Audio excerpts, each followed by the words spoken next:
इंदौर से इस वक्त की सबसे बड़ी खबर आपको बता रहे हैं। दुखद खबर इस वक्त की सबसे बड़ी आ रही है। मशहूर शायर राहत इंदौरी का निधन हो गया है। इंदौर से इस वक्त की सबसे बड़ी मध्य प्रदेश के लिए दुखद खबर। मध्य प्रदेश की शान मशहूर शायर राहत इंदौरी अब नहीं रहे।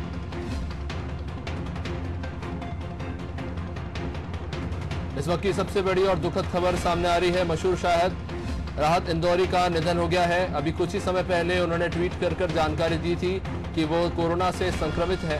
इसकी जानकारी उन्होंने साझा की थी जनता से और मांग की थी कि उनकी स्वास्थ्य को लेकर जो भी जानकारी चाहिए वो ट्वीट से ले सकते हैं। इस तरह का उन्होंने ट्वीट किया था और उम्मीद जताई थी कि आने वाले समय में स्वस्थ हो जाएंगे और उनके जो प्रशंसक हैं वो भी कामना कर रहे थे। इस वक्त की बड़ी दुखद खबर सामने आई है। मध्य प्रदेश की शान मशहूर शायर राहत इंदौरी का निधन हो गया है। कोरोना से संक्रमित थे और इंदौर में शोक की लहर दौड़ गई है जैसे ही खबर पता चली है। खासतौर पर उनके प्रशंसक हैरान है, इस खबर से दुखी है। बड़ी खबर आपको बता रहे हैं, मशहूर शायर राहत इंदौरी का निधन हो गया है। दुखद खबर है इस वक्त की। मध्य प्रदेश के प्रमुख शायरों में से एक थे राहत इंदौरी, जिनके व्यंग्यात्मक शब्दों के लिए और उनकी खूबसूरत शायरी के लिए उन्हें हर कोई याद करता है और याद करता रहेगा। मशहूर शायर राहत इंदौरी का कोरोना के चलते निधन हो गया है। अभी जो जानकारी मिली है उसके अनुसार आपको बता दें, राहत इंदौरी साहब ने अपने ट्विटर हैंडल के जरिए अपने कोरोना संक्रमित होने की जानकारी साझा की थी, लेकिन ये वाकई में हैरान कर देने वाली और दुखद खबर है कि मशहूर शायर राहत इंदौरी साहब का निधन हो गया है। मध्य प्रदेश की शान थे राहत साहब और उनके शायर न सिर्फ भारत में पर भी भारत के बाहर भी उनके कई चाहने वाले थे और आज अचानक उनका निधन होना एक बड़ा दुखद विषय है।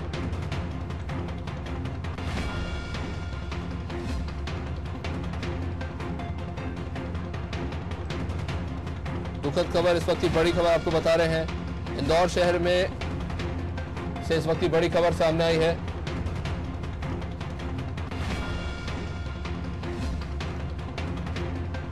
इस वक्त की बड़ी खबर सामने आई है। अरविंद अस्पताल में उन्होंने अंतिम सांस ली है। हमारे साथ जुड़े हुए न्यूज हेड रत्नाकर जी, उनसे बातचीत करेंगे। रत्नाकर सर, कुछ समय पहले उनका ट्वीट आया था, अपने स्वास्थ्य को लेकर कुछ जानकारी अपडेट कर रहे थे। कहा था कोरोना संक्रमित है और उम्मीद जता रहे थे कि स्वस्थ हो जाएंगे, पर यह वाकई में बहुत दुखद है। राहत साहब जिस तरह से अचानक चले गए, वाकई में विश्वास नहीं हो पा रहा है। नहीं, बिल्कुल ये विश्वास जैसी बात भी नहीं है। उन जैसा जिंदा दिल शख्स, उन जैसा एक उम्दा किस्म का शायर और ऐसे लोगों के साथ हमारे जो तजुर्बात रहते हैं और जो हमारे ख्यालात रहते हैं वो कुछ यूँ जुड़ते चले जाते हैं कि हम उन्हें इम्मॉर्टल मान लेते हैं, अमर मान लेते हैं। राहत साहब के साथ भी ऐसे ही था। वो उन चंद लोगों में शुमार थे जिनके लिए ये माना जाता था कि ये स्थायी रूप से बने हैं इस दुनिया के लिए, क्योंकि अच्छे लोगों की अच्छा लिखने, बोलने, सोचने और करने वालों की हमेशा जरूरत रहती है। और यहाँ में एक बड़ा उनका शेर आज मुझे याद आ रहा है जो उन्होंने लिखा था, 2 गज सही ये मेरी मिल्कियत तो है, ए मौत तूने मुझे जमींदार कर दिया। पता नहीं कब उन्होंने लिखा था, लेकिन अपने अंत की, जो कि इंसानी जिस्म का, जो कि इंसानी जिंदगी का आखिरी सत्य है जिससे कोई नहीं बच सकता, उसे भी इस कदर खूबसूरती से शायरी में ढाल देना और ये मतलब उसको भी एक ऐसा खूबसूरत एहसास देना कि मौत जो है आपको जमींदार करके चली जा रही है। जमींदार मतलब 2 गज जमीन आपको नसीब हो जाएगी उसके बाद में, और उस जमीन के आप खुद ही मालिक रहेंगे। तो राहत साहब का जाना निश्चित रूप से एक बहुत बड़ा झटका है। और कोरोना की उन्होंने जब ट्वीट किया था उसके बाद ये सब लोग यही सोच रहे थे कि भाई ठीक है, कई मशहूर लोग इसकी चपेट में आए। अमिताभ बच्चन रहे, मध्य प्रदेश के मुख्यमंत्री रहे, सब धीरे धीरे ठीक हो गए, लेकिन होनी को कुछ और ही मंजूर था।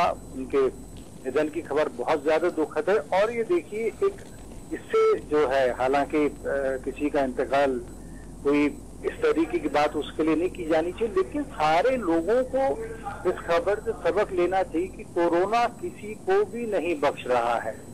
और अगर कोई ये सोचता है कि साहब अगर मैं क्या बोलते हैं बहुत महफूज तरीके से रहता हूँ, राहत साहब बड़े उनके एक अलग सर्किल हुआ करता था, तबीयत से फक्र जरूर थे वो, लेकिन शुगर और हार्ट के पेशेंट थे और इसके साथ ही कोई एक ऐसी गलती कर गए होंगे, छोटी सी गलती होगी निश्चित रूप से, बड़ी गलतियां तो ऐसी कोई उनके अब तक सामने नहीं आई जिसके चलते वो इसके चपेट में आ गए और आखिरकार जो है वो हमारे बीच अब नहीं रहे। अभिषेक जी, रत्नाकर जी, मैं तो वैसे खैर उम्र में काफी छोटा हूं, पर उनके प्रशंसकों की अगर बात की जाए, जिस तरह की जिंदा दिली थी उनकी बातों में, उनके शब्दों में, कई गंभीर विषयों पर बहुत ही सरलता से और मुस्कुराते हुए वो ऐसी बातें कह जाते थे जो आदमी चाह के भी नहीं भूल पाए। इतनी खूबसूरत बातें कहते थे, विश्वास वाकई में नहीं हो पा रहा है कि इतना महान कला के इतने परिपूर्ण इंसान जो है नहीं है। मध्य प्रदेश के लिए एक बहुत बड़ी क्षति। अब उनका मतलब एक अंदाज सुनकर ये था कि उन्होंने बहुत खास बात ये थी कि हर किस्म की शायरी उन्होंने की, हर किस्म का लेखन किया, जिसे सतही शायरी कहते हैं। वो तक उनकी बहुत मकबूल इसलिए हुई, लोकप्रिय इसलिए हुई क्योंकि सारे लोग जानते थे कि अगर वो कुछ एक हल्का लिख रहे हैं तो भी ये वो शख्स लिख रहा है जिसके लिखने की गहराई को नाप पाना बहुत मुश्किल है। मैं जैसे एक और चीज बताना चाहूंगा, उन्होंने कभी लिखा था, रोज पत्थर की हिमायत में गजल लिखते हैं, रोज शीशों से कोई काम निकल पड़ता है। तो आप ये देखिए कॉन्ट्रास्ट लाइफ का कितना बड़ा उन्होंने आपके सामने रख दिया दो लाइन्स में कि आप जिंदगी में आप एक तरफ पत्थर की हिमायत अगर करने जा रहे हैं लेकिन उसी वक्त में आपका काम शीशों से निकल पड़ता है। तो इतने खूबसूरत जिंदगी के कंट्रास्ट को, इतनी बड़ी फिलोसफी को, इतने बड़े फलसफे को इतनी खूबसूरती से दो लाइनों में जो आदमी समेट कर आपके सामने रख सकता है।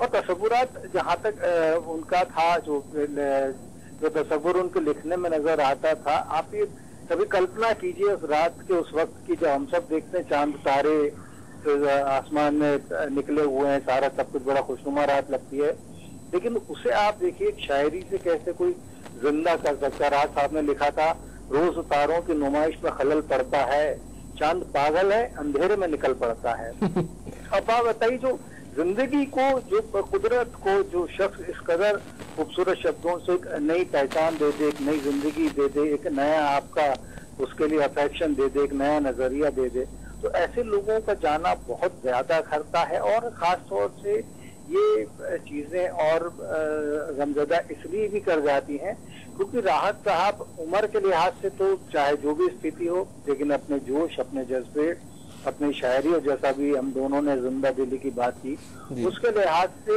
ये उनके जाने का वक्त नहीं था। ये निश्चित रूप से शेर व शायरी की दुनिया को, निश्चित रूप से साहित्य की दुनिया को अच्छा सुनने, अच्छा पढ़ने और अच्छा लिखना सीखना चाहने वालों के लिए राहत साहब एक चलती फिरती पाठशाला थे। वो बहुत बड़ी जरूरत थे आज के समाज की, क्योंकि वो सामाजिक किस्म की शायरियां भी किया करते थे। ये देश किसी के बाप का थोड़ी ना, जो इस तरीके की उन्होंने लिखी थी, बड़ा एक मकबूल किस्म के इंसान थे। एक बहुत ही सबसे बड़ी बात ये है कि जब उनको मैंने सुना, पढ़ा, जब वीडियोस देखे या उनके साथ जो लोग बैठे हैं कभी किसी नशिस्त में, तो वो सारे लोग कहते थे कि अगर आप उनके साथ बैठे हैं, अगर आपसे उनका तारुफ नहीं है, परिचय अगर नहीं है, तो आप ये कह नहीं सकते कि ये आदमी राहत इंदौरी। इतने सिंपल किस्म के आदमी हुआ करते थे, इतने सहज किस्म के आदमी हुआ करते थे। बस ये था कि मंच पर जब वो चढ़ते थे तो उसके बाद जो उन्हें शायरी का एक नशा सा हो जाता था, और उस नशे में मतलब एक तो नशे की फितरत रहती कि आदमी बैठ जाता है, गलत गलत कह जाता है, लेकिन नशे की एक जो फितरत रहती है, जो क्रिएटिविटी आपके अंदर की बाहर लेकर आता है। तो राहत साहब जब शायरी का नशा करके मंच पर जब चढ़ते थे वो, तो ना उनके पांव लड़खड़ाते थे, ना जुबान लड़खड़ा करती थी, किसी किस्म का ऐसा तवाजुन उनके पूरे शख्सियत में नजर नहीं आता था। और एक जबरदस्त शायर के रूप में, एक बहुत ही बेहतरीन चीजों को पेश करने वाले के रूप में, जिसे कहते हैं मंच लूट लेना, वो मुझे लगता है कि कुदरत ने मंच लूट लेने की विधा उनको पूरी तरीके से विरसे में दी थी, वसीयत में दी थी। कुदरत ने वसीयत लिखी थी कि आदमी मंच पे जाएगा तो मंच इसके नाम का हो जाएगा, और राहत साहब के साथ भी ऐसा ही रहा।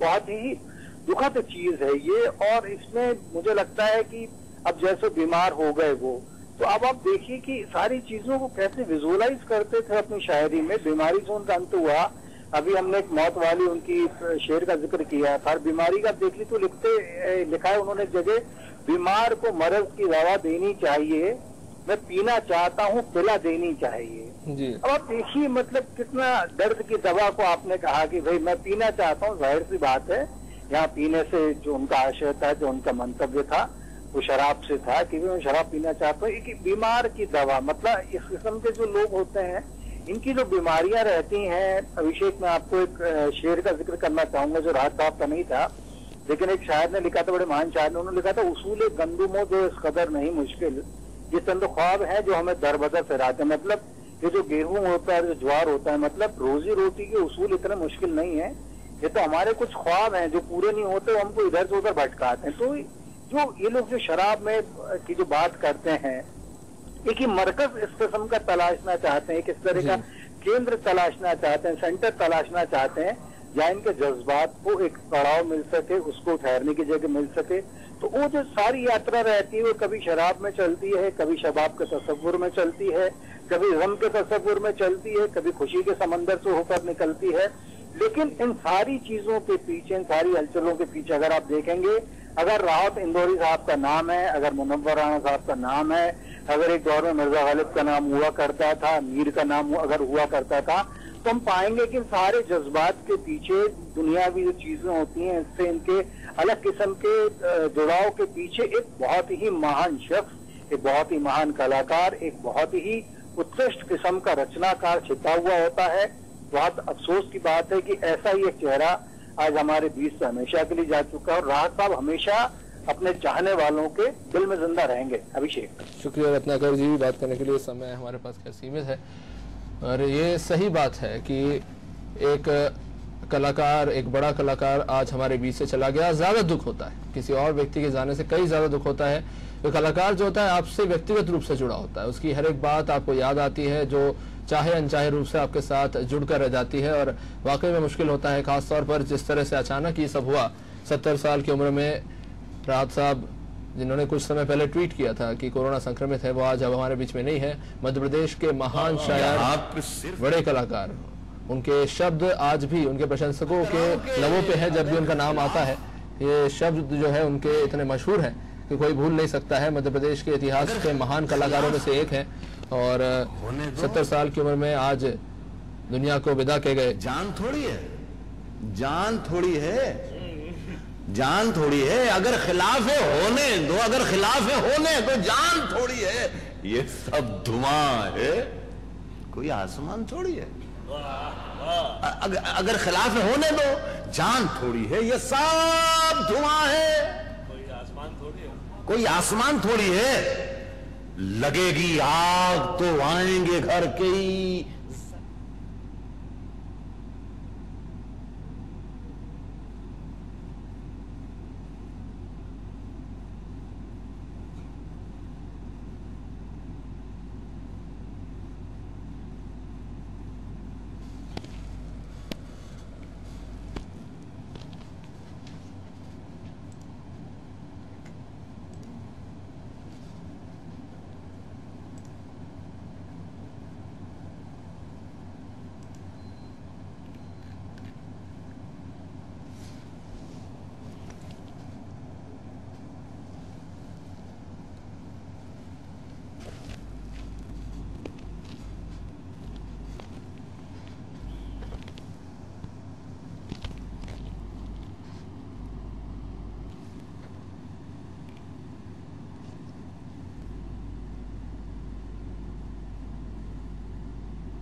आज कर रहा हूं कि अगर खिलाफ हैं, अगर खिलाफ हैं, होने दो। जान थोड़ी है, जान थोड़ी है, जान थोड़ी है। अगर खिलाफ है होने दो, अगर खिलाफ है होने दो, जान थोड़ी है। ये सब धुआं है, कोई आसमान थोड़ी है। अगर खिलाफ है होने दो, जान थोड़ी है। ये सब इंदौर से हमारे साथ पॉलिटिकल एडिटर ललित उपमन्यु जी जुड़े हुए हैं। ललित जी, आज काफी भारी दिन होने जा रहा है। मशहूर शायर राहत साहब हमारे बीच नहीं रहे हैं, कोरोना से संक्रमित थे, जूझते रहे, अस्पताल में ट्वीट भी किया था। और क्या कुछ जानकारी मिली है उनके हेल्थ को लेकर, क्या कुछ कारण रहा? जी, 2 दिन से वो कोरोना से पीड़ित थे, उन्होंने खुद जानकारी दी थी, और उसके अलावा भी उनको निमोनिया और लंग्स में थोड़ी प्रॉब्लम थी।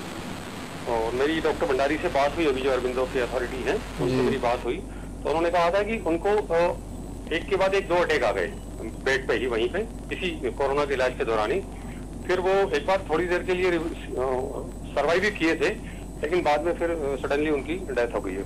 उनको और भी थोड़ी बहुत पहले से प्रॉब्लम थी, डायबिटिक भी थे वो, लेकिन बड़ी बुरी खबर है इंदौर के लिए और देश के लिए मेरे ख्याल से। जी ललित जी, डॉक्टर से क्या जानकारी मिली, कितने समय से जूझ रहे थे, कब डायग्नोज किया कि उनको कोरोना संक्रमण है और ट्रीटमेंट कब से उनका शुरू हुआ, ये सब कितने समय तक चला? निजी हॉस्पिटल में दिखाया था, परसों से उनका उस तरह के सिम्टम्स उनको दिख रहे थे जी। फिर वो कल अरबिंदो पहुंचे थे, अरबिंदो हॉस्पिटल जहां ज्यादातर पेशेंट जा रहे हैं कोविड के, और आज अभी थोड़ी देर पहले उनका निधन हो गया। मतलब तकरीबन 2 दिन उनको इलाज में गुजरना पड़ा इलाज से, उसके बाद उनकी डेथ हो गई। जी शुक्रिया ललित जी जानकारी देने के लिए। तो इंदौर से थे हमारे साथ ललित जी, जिन्होंने जानकारी दी है। डॉक्टर से उनकी बात हुई है कि काफ़ी 2-3 दिन से संक्रमण से जूझ रहे थे, और जो है जैसा कि उन्होंने बताया कि इन्फेक्शंस हो गए थे, एक साथ 2 अटैक उनको आ गए थे। डॉक्टरों ने काफ़ी कोशिश की, बीच में ऐसा लग रहा था कि हालात में सुधार आ सकते हैं, पर दुर्भाग्यवश ऐसा नहीं हो पाया और राहत इंदौरी साहब का निधन हो गया। यहाँ बताया जा रहा है कि हमारा मकान थोड़ी।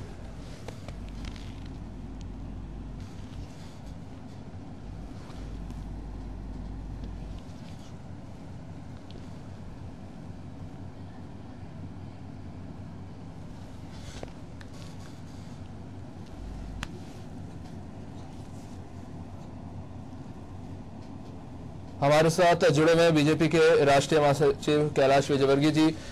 कैलाश जी, आज बहुत भारी दिन है, मध्य प्रदेश के एक दिग्गज कलाकार राहत इंदौरी साहब नहीं रहे। नहीं, साहित्य जगत की बहुत बड़ी क्षति है। जरूर तो मेरी 2 नंबर क्षेत्र से मैं चुनाव लड़ा था, तो मेरी विधानसभा में और जिस उन्होंने जिस तरीके से मेरा साथ दिया था और मुस्लिम एरिया के अंदर मेरा स्वागत किया था, मैं भूल सकता हूँ। और एक जाबाज साहित्यकार थे, बहुत अच्छे, उनका प्रस्तुतिकरण जो होता था, जिससे लगता था कि उनके दिल में आज हमेशा समाज को नया संदेश देने की कोशिश की थी। बहुत बड़े शायर को हमने पाया, साहित्य जगत को बहुत बड़ी क्षति है, और विशेषकर इंदौर तो बहुत ही बड़ी क्षति है। मैं अपनी उनको विनम्र श्रद्धांजलि ऐसा लगता नहीं था। कुछ ऐसे शख्स होते हैं दुनिया में जिनके लिए उम्र का कोई मायना नहीं होता है, और 70 साल की हालांकि उनकी उम्र थी, और वाकई में विश्वास नहीं हो पा रहा है कि कोरोना संक्रमण से आज वो हमारे बीच में नहीं है। लेकिन अपने समर्थकों के बीच में और प्रशंसकों के बीच में बहुत गहरी बातें बहुत सरलता से कह जाते थे। आपने भी इत्तेफाकन कभी ना कभी ये गौर जरूर किया होगा। बहुत जिंदा दिल इंसान थे। परसों जब मुझे पता लगा, मैंने डॉक्टर से बात की, तो डॉक्टर ने तभी कहा था कि बहुत सारी बीमारियां हैं, शुगर है और थोड़ा सा जरा लंग्स में इन्फेक्शन भी ज्यादा है। तो डॉक्टर ने परसों भी डरा दिया था, तो मुझे उससे प्रार्थना कर रहे थे कि शायद भगवान हमारी पुकार सुने और उन्हें लंबी आयु दे। पर दुर्भाग्य से कोरोना उनको बेटा, और हम सब बहुत दुखी हैं। मेरे व्यक्तिगत संबंध उनसे बहुत अच्छे थे, हमने बहुत अच्छे बहुत ही महान साहित्यकार शायर को हमने आज पाया है, और इंदौर देश की बहुत बड़ी क्षति। कैलाश जी, अक्सर ऐसा होता है कि जो मशहूर शख्स होते हैं उनका अपना एक गुण होता है, अपना एक ऑरा होता है। तो ये था हमारे साथ कैलाश विजयवर्गीय जी जुड़े हुए थे। तो दुखी है, व्यथित है, कोरोना संक्रमण ने एक और कलाकार हमसे आज छीन लिया है। अरविंदो अस्पताल में भर्ती थे, जैसा कि कैलाश जी बता रहे हैं कि फेफड़ों के संक्रमण से जूझ रहे थे, सूजन थी, सांस लेने में तकलीफ हो रही थी, अस्पताल में भर्ती थे।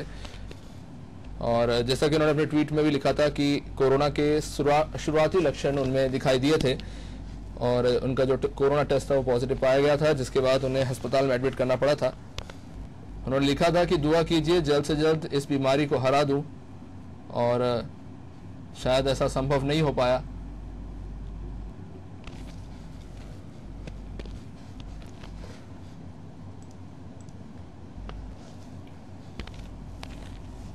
उनकी कुछ पंक्तियां हैं जो उन्होंने लिखी थी, आपको सुनाना चाहूंगा। उन्होंने लिखा था कि अभी गनीमत है सब्र मेरा, अभी लबालब भरा नहीं हूं मैं, अभी गनीमत है सब्र मेरा, अभी लबालब भरा नहीं हूं मैं, वो मुझको मुर्दा समझ रहे हैं, उसे कहो मरा नहीं हूं मैं। ये आखिरी ट्वीट था राहत इंदौरी साहब का जो उन्होंने शेयर किया था अपने हेल्थ को लेकर। राहत इंदौरी साहब अरविंदो हॉस्पिटल में भर्ती थे। जब उनको डायग्नोस हुआ था, लक्षण दिखे थे तो कोरोना टेस्ट करवाया था। जब रिजल्ट आया था उसके बाद उन्होंने डाला था कि कोरोना के शुरुआती लक्षण दिखाई देने पर जो उन्होंने टेस्ट करवाया था उसकी रिपोर्ट पॉजिटिव आई है और वे अरविंदो हॉस्पिटल में एडमिट हैं। कहा था कि दुआ कीजिए कि जल्द ही इस बीमारी को हरा सकूं, और उन्होंने इल्तिजा भी की थी कि उनके घर के लोगों को फोन ना किया जाए, पर ये किसी को अभी भी विश्वास नहीं हो रहा है कि ऐसा कुछ हो सकता है। कुछ समय पहले किया गया, कुछ घंटों पहले किया हुआ ट्वीट था उनका ये, और उसके बाद अभी खबर आई है अरविंदो हॉस्पिटल से कि उनका निधन हो गया है। अर्ज कर रहा हूं कि अगर खिलाफ हैं, अगर खिलाफ हैं, होने दो, जान थोड़ी है, जान थोड़ी है, जान थोड़ी है। अगर खिलाफ है होने दो, अगर खिलाफ है होने दो, जान थोड़ी है। ये सब धुआं है, कोई आसमान थोड़ी है। अगर खिलाफ है होने दो, जान थोड़ी है। ये सब धुआं है, कोई आसमान थोड़ी है, कोई आसमान थोड़ी है। लगेगी आग तो आएंगे घर के ही जद में। अर्ज कर रहा हूं कि अगर खिलाफ हैं, अगर खिलाफ हैं, होने दो, जान थोड़ी है, जान थोड़ी है, जान थोड़ी है। अगर खिलाफ है होने दो, अगर खिलाफ है होने दो, जान थोड़ी है। ये सब धुआं है, कोई आसमान थोड़ी है। अगर खिलाफ है होने दो, जान थोड़ी है। ये सब धुआं है, कोई आसमान थोड़ी है, कोई आसमान थोड़ी है। लगेगी आग तो आएंगे घर के ही जद में।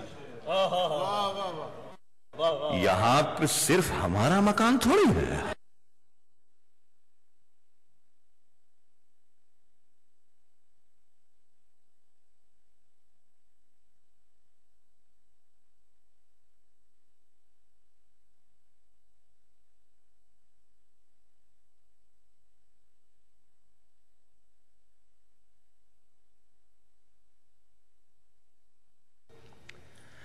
अर्ज कर रहा हूं कि अगर खिलाफ हैं,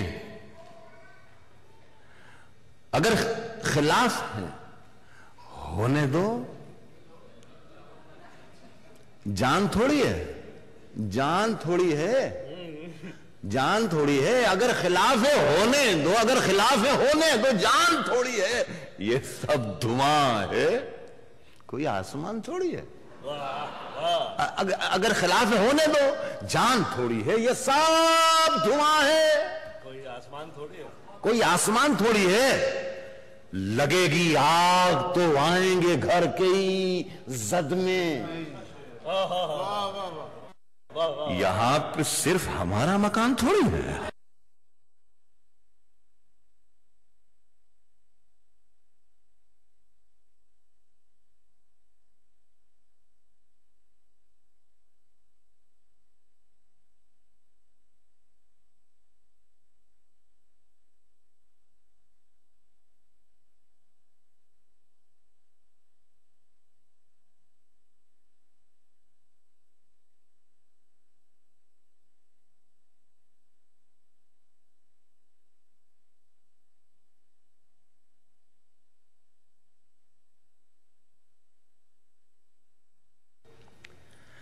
अर्ज कर रहा हूं कि अगर खिलाफ हैं,